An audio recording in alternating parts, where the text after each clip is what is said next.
Life Club with Tashima Jones, the podcast, brought to you by Tashima Jones Media.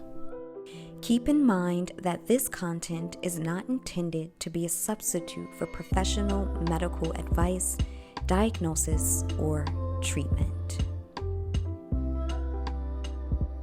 Welcome to another session of Life Club with me, Tashima Jones. Today, we are focusing on what happy people have in common. There is much talk about happiness and how to obtain it. But what exactly is happiness itself? It's not something you can purchase at the store or order online. Its structure isn't something that can be seen with the natural eye or physically grasped. Let's explore the state of being happy and 10 things happy people have in common on this episode of Life Club. When we know the definition of a thing, we are better equipped to using it properly. We have one word for today, and that is happy. The core meaning of happy is associated with being favored by fortune or being in advantageous circumstances. Now, when we consider happiness, we must understand its core meaning. The original idea of happiness isn't about a feeling, but a disposition. As mentioned, to be happy is to be favored by fortune or being in advantageous circumstances. It is important to note that one can be blind to the happiness they have because they are looking for an emotion. A key component to experiencing happiness is being clear-minded enough to actually be aware of it. With that being said, here are 10 things happy people have in common. Up first, we have prioritizing gratitude. Happy people make it a habit to acknowledge what they are grateful for. They make space to express genuine appreciation for the things, people, and experiences they have in their lives. There is a clear intention placed on acknowledging those advantageous and fortunate circumstances they find themselves in. And here's the thing, this is not in comparison to others, which leads to our next point. Happy people don't compare themselves to others. To compare yourself or your life to another is like comparing apples to oranges. They are two very different fruits that both have great qualities and serve specific purposes. The key to not comparing yourself to another is by owning who you are. And owning who you are allows you to celebrate those around you. The third thing happy people have in common is that they have a clear conscience. Most people who are considered to be happy operate from a space of integrity and tend to be honest not only with others but with themselves. This is where we get into the feeling aspect of happiness. Having a clear mind creates space for happiness to actually be acknowledged and to form into a feeling. And this leads us to this idea of being emotionally regulated. So the fourth thing that happy people tend to have in common is that they are emotionally regulated. Emotional regulation doesn't mean that you never have moments of anger or sadness. Emotional regulation is the ability to process emotions in such a way where you are able to return to a state of rest or peace, and again, that clear-mindedness. Because human beings are equipped with a range of emotions, chances are you will experience all of them at some point or another. The key is being mindful enough to know what peace feels like and how to get back to that as your baseline. Number 5 is an important one. as all of them are. And that is, happy people tend to forgive.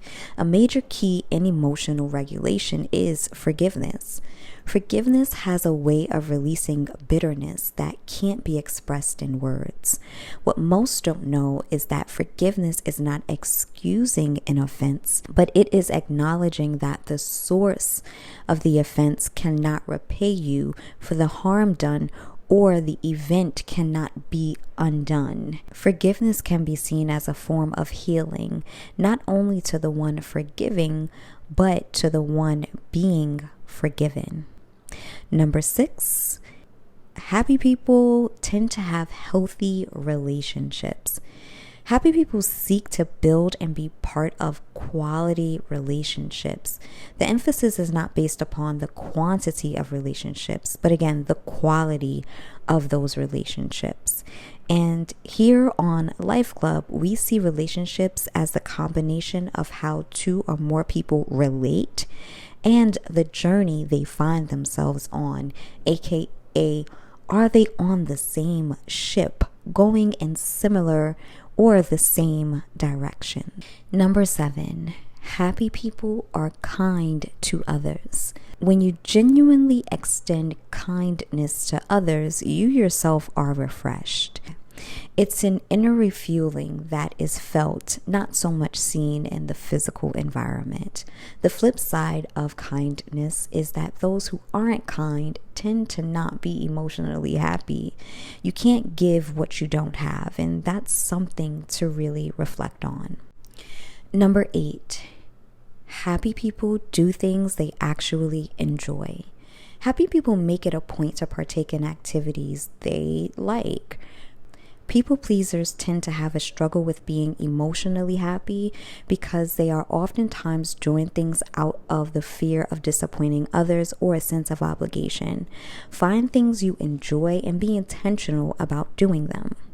Number 9, happy people function in purpose. Purpose is a huge part of identity.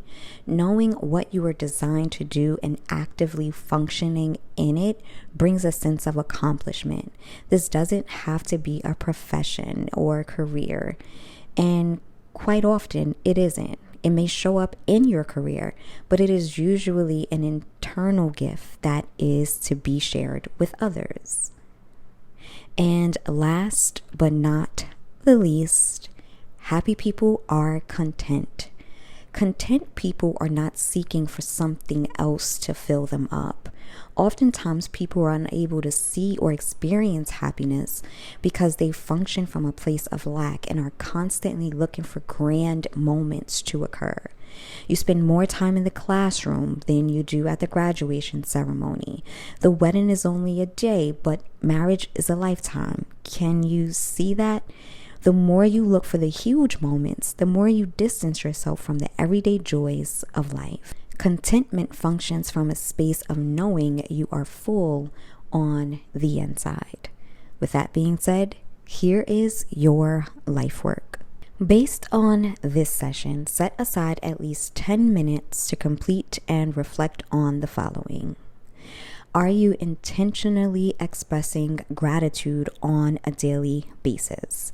If not, consider at least one way you can begin to practice gratitude, including journaling or taking a pause to reflect on the goodness in your life. Are you looking for external things or others to complete you? If so, begin to consider contentment and what it looks like for you.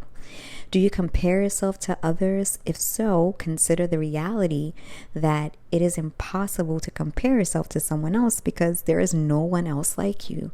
Remember the apples and oranges. Next, what is one healthy small activity that can be done on a daily basis that you actually enjoy? Is it reading, exercising, drawing, taking photos, or singing? Discover a few things and be intentional about incorporating them into your day. And last but not least, take a moment to review the list of 10 things happy people have in common and consider ways you can begin applying them. Be sure to journal your experience. Thank you so much for tuning in to another episode of Life Club with me, Tashima Jones. You could have been anywhere else in the world, but you were here with me, and for that, I am truly grateful. Be sure to share and subscribe to this podcast on whatever platform you are tuning in from, and find me on YouTube at Tashima Jones Media for our 1-minute meditations and other video content. You're also invited to visit tashimajones.com for life coaching sessions, books, articles, courses, and free downloads. Until next time, remember your greatness. Talk soon.